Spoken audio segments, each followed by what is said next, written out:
Question number third exercise 7.1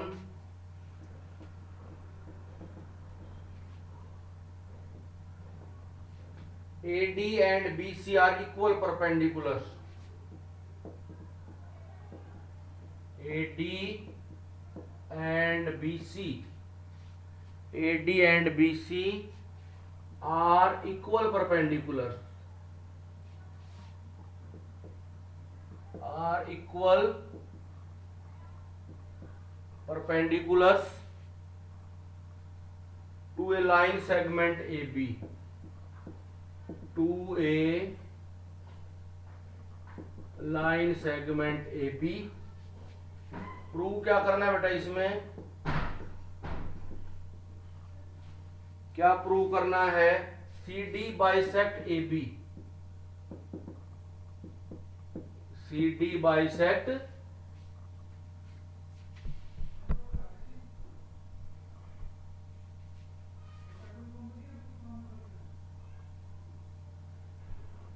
CD AB को bisect करती है, ये प्रूव करना हमें.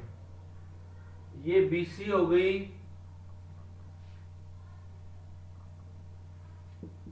ये हो गया BC और ये हो गया बेटा AD. ये इनका इंटरसेक्शन पॉइंट O. ये दोनों 90 डिग्री है. ये दोनों क्या हैं?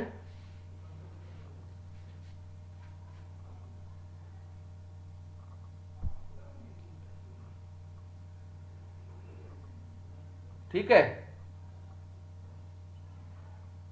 Anjali?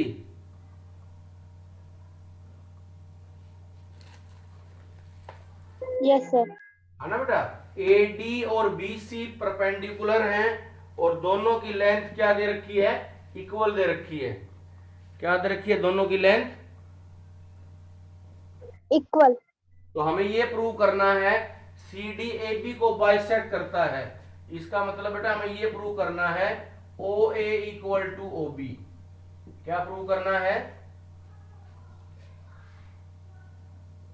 OA equal to OB. हाँ देखो, अब ये इन दोनों ट्रायंगल को कॉन्ग्रुएंट प्रूव कर दो. दोनों ट्रायंगल्स को क्या प्रूव कर दो? कॉन्ग्रुएंट. हाँ देखो, proof in triangle AOD and BOC. ठीक है बेटा? ये दोनों ट्रायंगल ले लो, AOD और BOC.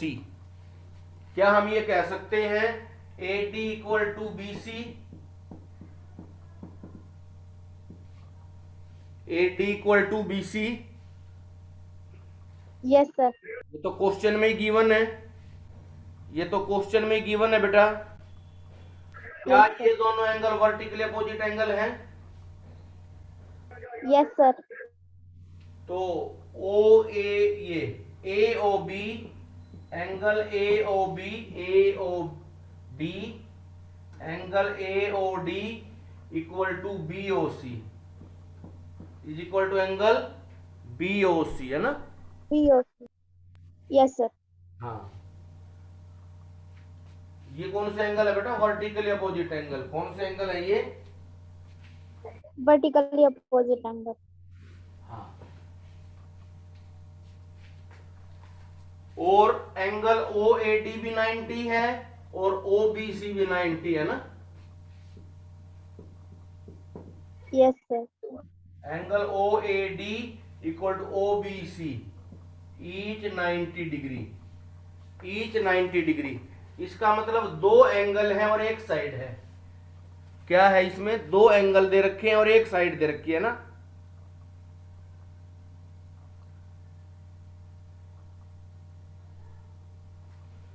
दो एंगल एक साइड का कौन सा क्राइटेरिया होता है? या तो ASA होगा या AAS होगा. इसमें ये देखो, साइड जो है वो एंगल के बीच में है, अलग है.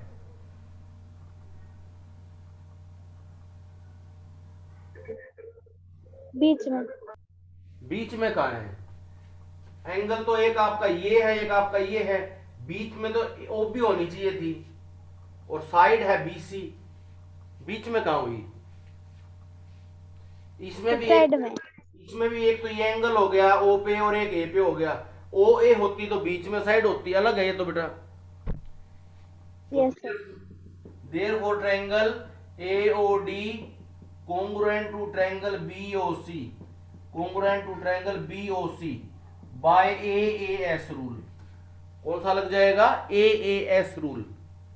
ASU. Angle side rule. हाँ, एंगल एंगल साइड। तो साइड इसमें इंक्लूडेड नहीं है। साइड क्या नहीं है इसमें? Included. अगर दो ट्रायंगल कॉन्ग्रुएंट होती हैं तो क्या उनके रिमेनिंग पार्ट्स इक्वल होते हैं? Yes, sir. तो इसका Yes, sir. मतलब क्या? AO equal to BO by CPCT। AO equal to BO by CPCT। और हमें यही प्रूव करना था। देखो AO इक्वल टू BO है ना। Yes, sir. So CD bisect AB। So CD bisect AB। CD किसको बाइसेक्ट करेगी?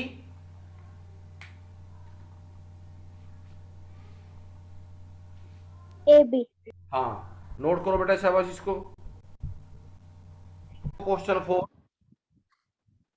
Question number 4, L and M are two parallel lines। L and M are two parallel lines। दो parallel line दे रखी हैं। कौन कौन सी? एक L है और दूसरी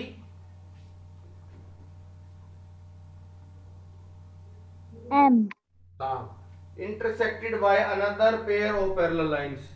इसको इंटरसेक्ट किया दो दूसरी पेयर ने, एक P है और एक Q है, और ये भी पैरेलल है ना बेटा। इसका मतलब L M के पैरेलल है और P Q के पैरेलल है ना।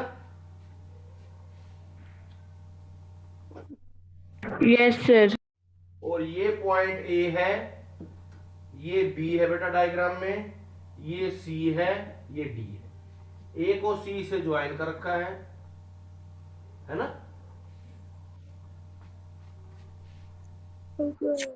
और प्रूव क्या करना है? क्या शो करना है? Triangle ABC congruent to triangle CDA।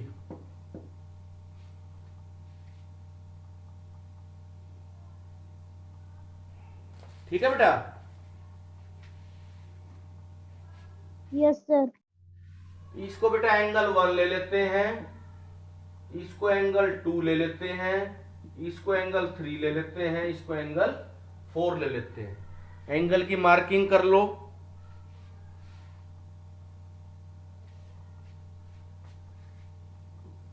Proof in triangle ABC and triangle CDA। In triangle ABC and triangle CDA क्या एंगल 1 और एंगल 4 इक्वल हैं?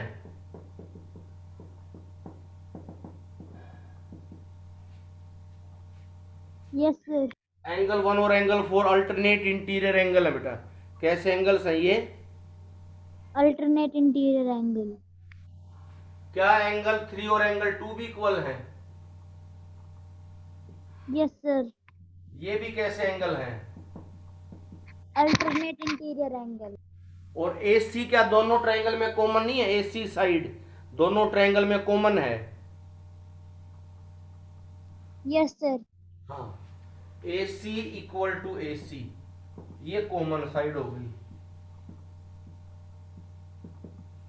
ठीक है बेटा, कॉमन साइड। तो इसका मतलब दो एंगल इक्वल हो गए, एक साइड हो गई। तो देखो इसमें अगर एंगल 1 और 3 है तो इसके साथ वाली साइड ही हो गई। ये तो एंगल 2 है और एंगल 4 है और इंक्लूडेड साइड होगी बेटा। कौन सी साइड होगी इसमें?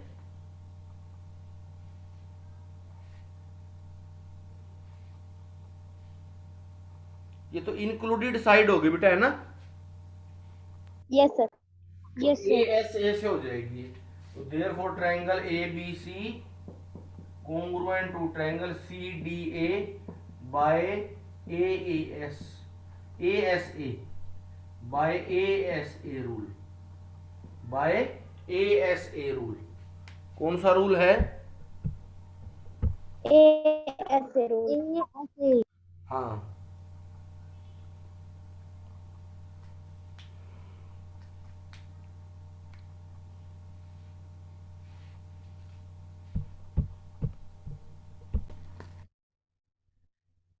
Question number 5th।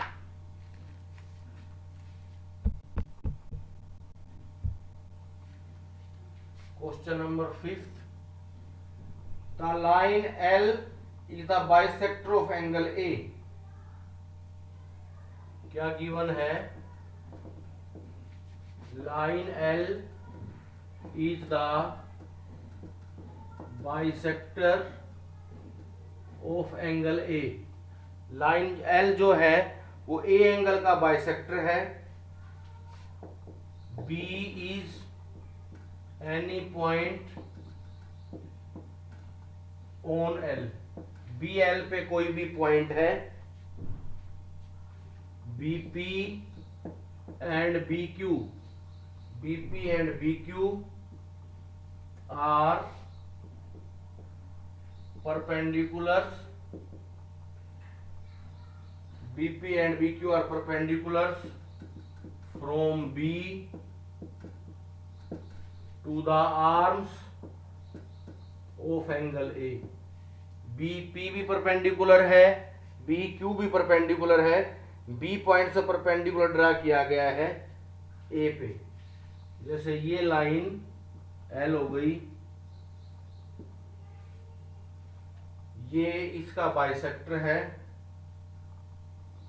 Angle A का। ये यहां पे हो गया, ये एंगल A हो गया। ये जो लाइन है ये इसका बाइसेक्टर है। Line L is the bisector of angle A। तो इसका मतलब ये दोनों एंगल इक्वल हो जाएंगे। BP भी परपेंडिकुलर है, यहाँ कोई पॉइंट B है। एक तो B से P पे BP परपेंडिकुलर डाला गया है, एक BQ परपेंडिकुलर ड्रा किया गया है। ठीक है बेटा? Yes sir. और क्या शो करना है इसमें? First part, triangle APB congruent to triangle AQB।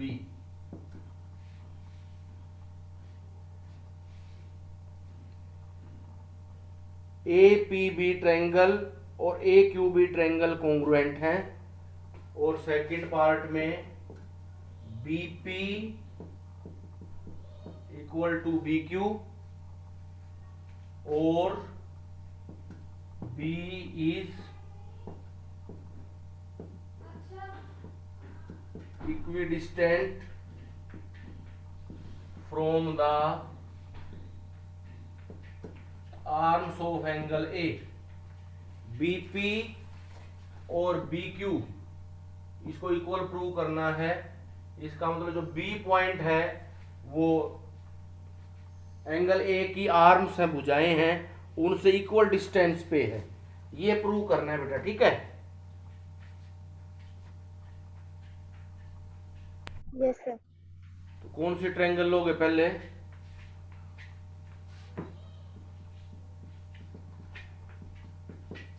In triangle APB, in triangle APB and triangle AQB। ठीक है? Yes sir. क्या क्या इक्वल है बेटा? क्या एंगल 1 और एंगल 2 इक्वल है? Yes sir. क्योंकि ये जो लाइन L है ये एंगल A का बाइसेक्टर है। ब्रैकेट में रीजन लिख दो, because line L is the bisector of angle A। Line L is the bisector of angle A। Line L angle A का बाइसेक्टर है, तो एंगल 1 और एंगल 2 इक्वल हो जाएंगे। Angle APB equal to angle AQB। क्या दोनों angle 90 degree हैं? Yes, sir. Each 90 degree. Angle A P B equal to angle A Q B, each 90 degree.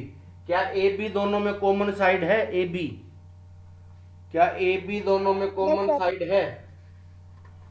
Yes, sir. अच्छा, A B equal to A B, A B equal to A B common side, A B equal to A B common side. तो इसमें हो जाएगा बेटा दो angle, ये दो angle और साइड अलग है। साइड इसमें बीच में नहीं, अलग से है। साइड कहाँ है इसमें? अलग से। हाँ, तो therefore triangle A P B congruent to triangle AQB by angle side rule, by angle Side rule. अगर दो ट्रायंगल कॉन्ग्रुएंट होती हैं तो क्या उनके बचे हुए पार्ट भी इक्वल होते हैं? Yes, sir. हाँ, तो BP equal to BQ, BP equal to BQ. by CPCT. CPCT, corresponding parts of congruent triangles, corresponding parts of, Congruent triangle. तो triangle A P B A Q B के congruent हो गई, तो B P B Q के equal हो गई। Hence B is equidistant from the arms of angle A.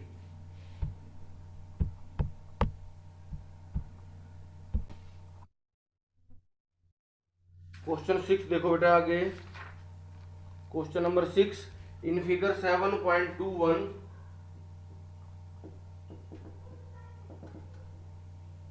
AC equal to AE, AC equal to AE, AB equal to AD, AB equal to AD, and angle BAD, angle BAD equal to EAC, angle BAD equal to angle EAC हमें show करना है।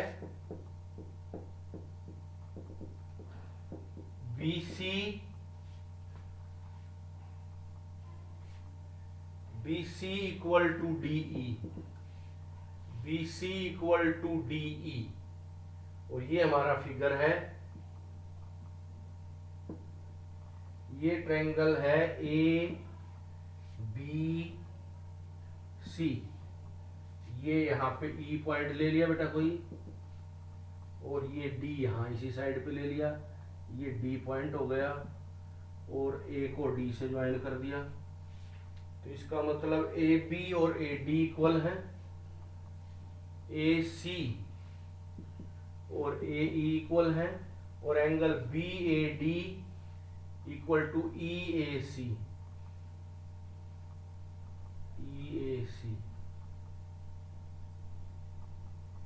ये equal है। और हमें show करना है BC equal to DE, BC equal to DE। अब हम ये देखते हैं कौन से ट्रायंगल कॉन्ग्रुएंट करेंगे। ABAD, यानी in triangle line A join है क्वेश्चन में। है बेटा, AC लाइन जॉइंट है, AC पॉइंट्स। क्वेश्चन में yes sir.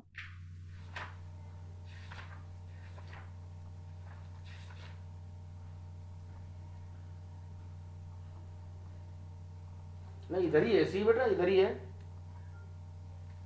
EC line joint है। अच्छा, ईसी को, ठीक, ईसी को ज्वाइन कर लो, ईसी को ज्वाइन कर लो बेटा।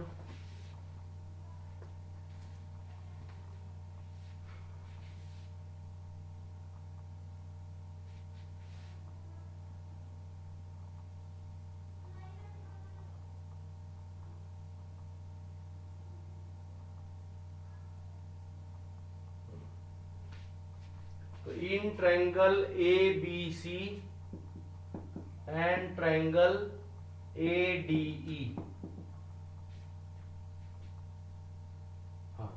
इन triangle A B C and triangle A D E, A B A D के इक्वल है ना बेटा? Yes, sir. Yes, sir. Question में गिवन है ए बी ए डी के इक्वल गिवन है, और ए सी किसके इक्वल है? AE. तो ये चीज देखो, ए बी और ए सी के बीच में ये एंगल होना चाहिए बी ए सी। क्या एंगल होना चाहिए? BAC. नहीं, बी ए डी नहीं, ये BAC. सी। कौन सा होना चाहिए? बी ए सी। लेकिन क्वेश्चन में क्या दे रखा है हमें? बी ए डी किसके इक्वल है? ई ए सी के। Angle EAC. तो इसका मतलब ये वाला एंगल दोनों में कम है ना? Yes, sir. तो ये वाला इस एंगल का नाम है बेटा डी ए सी। इस एंगल का क्या नाम है? DAC. बी ए डी और ई ए सी इक्वल है। तो बी ए डी में भी D A C angle add कर दो, और ई ए सी में भी D A C angle add कर दो। अगर ये छोटा एंगल ऐड हो जाएगा तो ये यहां से यहां तक हो जाएगा फिर। तो इसका मतलब हो जाएगा B A C angle B A C equal to, और इधर हो जाएगा बेटा ये ई ए डी। इधर कितना हो जाएगा? ई ए डी। ठीक है? EAD. हाँ, क्वेश्चन में दे रखा हमें बी ए डी और ई ए सी इक्वल है, लेकिन ए बी और ए सी के बीच में तो ये वाला एंगल थोड़ा कम पड़ रहा है, तो एंगल बी ए सी होना चाहिए था। तो डी ए सी दोनों में ऐड कर दिया हमने, डी ए सी दोनों में ऐड कर दिया, तो angle B A C equal to E A D. तो यहां लिख दो angle B A C equal to angle E A D, है ना? Yes. Yes, sir. इसको लिख दो प्रूव्ड अबोव। क्या लिख दो इसको? Proved above. हाँ, तो therefore triangle A B C congruent to triangle A D E, A B C congruent to triangle A D E AD. By side angle side rule, by. Side angle side rule. अब ए B सी की A B side use हो चुकी है, A C side use हो चुकी है, B C बच गई। It implies that B C equal to, और A By D side use हो चुकी है, ए ई यूज हो चुकी है, डी ई बच गई, डी ई। तो B C equal to, by CPC. हाँ, बाय सीपीसिटी, एक साइड बच गई थी, तो क्या हो जाएगा? By CPCT. हाँ, A B equal to A D given है, ए सी इक्वल टू ए ई ए भी गिवन है, और एंगल बी ए डी और ई ए सी गिवन है, लेकिन ये दोनों का पूरा एंगल नहीं बन रहा इसमें, तो इसलिए angle D A C add करना पड़ेगा दोनों में।